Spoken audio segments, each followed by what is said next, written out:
Have you ever felt stuck in that language learning limbo? You know, where you've got the grammar down, you know a ton of vocabulary, but you just don't feel fluent?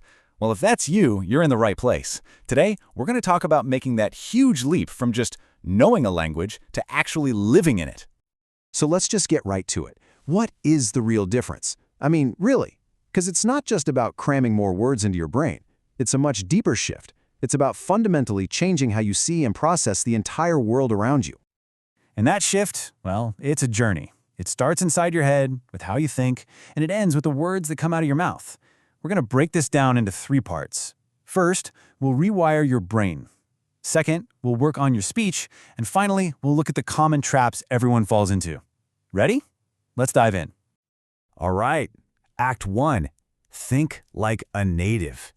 This is all about the internal work, the cognitive heavy lifting. It's about getting out of your own head and getting into the head of the language you're trying to learn. Okay, so look at this. This right here visualizes the single biggest hurdle for any language learner. It's that habit of mental translation. See, as a learner, you see an object, you think of the word in your native language, and then you translate. It's this clunky extra step. But a native speaker, their path is instant. They see the object, and the word just appears. Our goal is to get rid of that middleman and build that direct connection. So how do you actually do that? How do you build that direct wire? Well, here are 4 really practical things you can start doing today. 1, use a dictionary that defines words in your target language. No translating allowed. 2, get some sticky notes and label everything in your house. It sounds silly, but it works. 3, change your phone's language. This one's a game changer. You'll be amazed how fast you adapt. And 4, consume media you actually like. Your brain needs a massive flood of input to start seeing the patterns on its own. Here's another fantastic, super low-pressure technique. Just become the narrator of your own life. Seriously, start simple. As you're making coffee, just say in your head, I am making coffee. Then the water is boiling. It feels a little weird at first, not gonna lie, but it builds this incredibly powerful habit of forming thoughts directly in the new language. No translation required. And this brings us to another huge idea. Think about it. We don't speak one word at a time, so why should we think that way? Native speakers run on autopilot with chunks of language, these pre-made phrases and word combos that just naturally go together. For example, don't memorize the words do, and mistake separately. Just learn the whole chunk, make a mistake.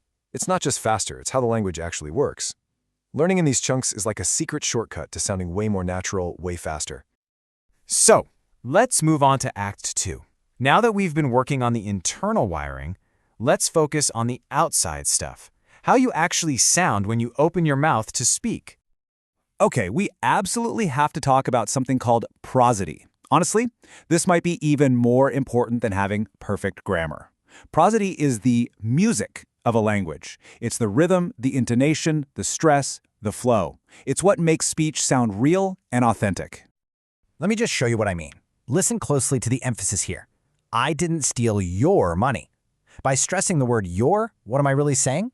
I'm saying maybe I stole someone else's money, but not yours. Okay, now listen to this version. I didn't steal your money. See that? Same exact words, but I stressed a different one, and the meaning completely changed. Now it's a straight-up denial. Mastering this music is the key to actually being understood the way you intend. And here's a little secret, something that might surprise you. Stop trying to be so perfect. Perfection is actually the enemy of fluency. Native speakers, they're not perfect. They say and like and all the time. It's how they buy time to think. And when you learn to use these filler words in the right way, it doesn't make you sound worse, it actually makes you sound way more natural. And finally, to really sound authentic, you've got to ditch the textbook phrasing. In a real conversation, nobody says, he became very angry. No way. They say, he flipped out, or he lost his cool. You don't ask, what are you going to do? You say, what you gonna do? This is all about learning the living, breathing language that people actually use. All right, let's head into our final act. We're going to look at the most common giveaways, the things that scream non-native speaker. Why? Because when you can spot these, you can start to diagnose your own speech and figure out exactly what to work on next. So, what do you think it is? What's the #1 absolute dead giveaway that someone's a non-native speaker, even if their grammar is flawless? You guessed it, it's that word again, prosody. Speaking with a flat, robotic tone or trying to force the rhythm of your native language onto your new one, that is the biggest giveaway of all.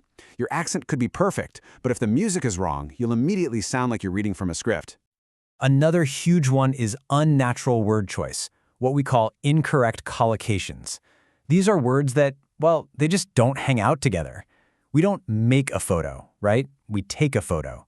We don't have strong traffic, we have heavy traffic. This goes right back to what we said about learning in chunks.